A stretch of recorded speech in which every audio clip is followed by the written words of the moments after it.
Hélène Jouan, en France, le président des Républicains Laurent Wauquiez est en déplacement aujourd'hui, direction le Loir-et-Cher et son zoo de Beauval. C'est un programme, ça?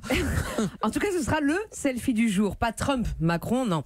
Celui de Laurent Wauquiez et de Yuan Meng, l'illustre panda du zoo de Beauval, auprès duquel tout homme d'État ou aspirant à l'être doit absolument s'afficher. Son nom chinois ne signifie rien d'autre que accomplissement d'un rêve, tout un programme effectivement, voire une promesse.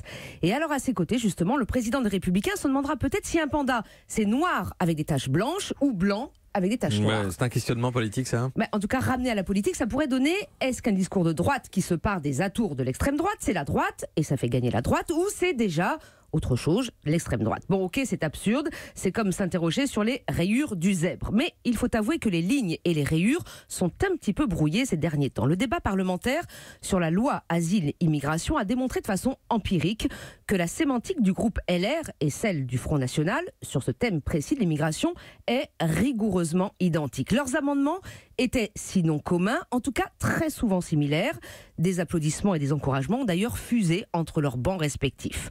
Le silence des élus les Républicains sur l'épreuve de force menée par le groupuscule d'extrême droite Génération Identitaire au col de l'Échelle pour faire la chasse aux migrants est éloquent. Ils sont plus bruyants contre les bloqueurs des facultés. Enfin, la mansuétude dont le parti fait preuve à l'égard d'un Thierry Mariani qui réclame publiquement le rassemblement de toutes les droites, FN compris, quand ceux qui prônaient un soutien constructif à Macron ont été débarqués sans autre forme de procès, dit aussi à quels électeurs ils souhaitent complaire. Et il se trompe? Non, politiquement, c'était pas sûr. Depuis le début, c'est le choix tactique fait par Laurent Wauquiez de se déporter à droite toute pour retrouver des électeurs. Pas en faisant alliance, il ne cesse de le jurer, mais en parlant à ceux qui jugent Emmanuel Macron trop laxiste, notamment sur les enjeux sécuritaires. Mais un sondage récent a quand même jeté un froid sur ce calcul. Si l'élection présidentielle devait avoir lieu le week-end prochain, était-il demandé, 8% ont répondu qu'ils voteraient Wauquiez. 8% Bérésina politique. Les électeurs de droite continuent de partir chez Emmanuel Macron, en nette hausse, quand Marine Le Pen est donnée, elle, à 23% d'intention de vote, mieux donc que son premier tour réel de l'an dernier.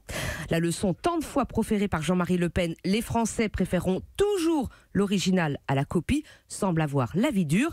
Déterminer la couleur du panda n'est pas la seule difficulté de Laurent Wauquiez. Hélène Jouan, Axel? Oui, Hélène, est-ce que Laurent Wauquiez n'a pas un problème plus que de ligne politique, un problème d'empathie, de popularité, un peu comme Jean-François Copé qui n'était pas populaire, quelles que soient ses idées? C'est la question qui est ramenée, qu'on ramène à Laurent Wauquiez à chaque fois. C'est l'insincérité de Laurent Wauquiez qui est soulignée notamment par ses amis. Il n'y a pas que par les journalistes. Je vois Vincent Hervouette qui s'agite à côté de moi. Vincent Hervouette est convaincu que c'est une lubie de journaliste. Ses amis, mais la droite ses amis à 8%, proches. c'est faible quand même.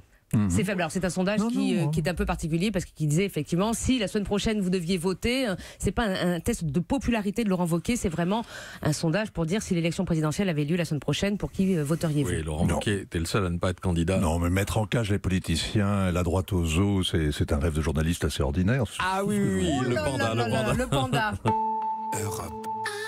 Europe 1.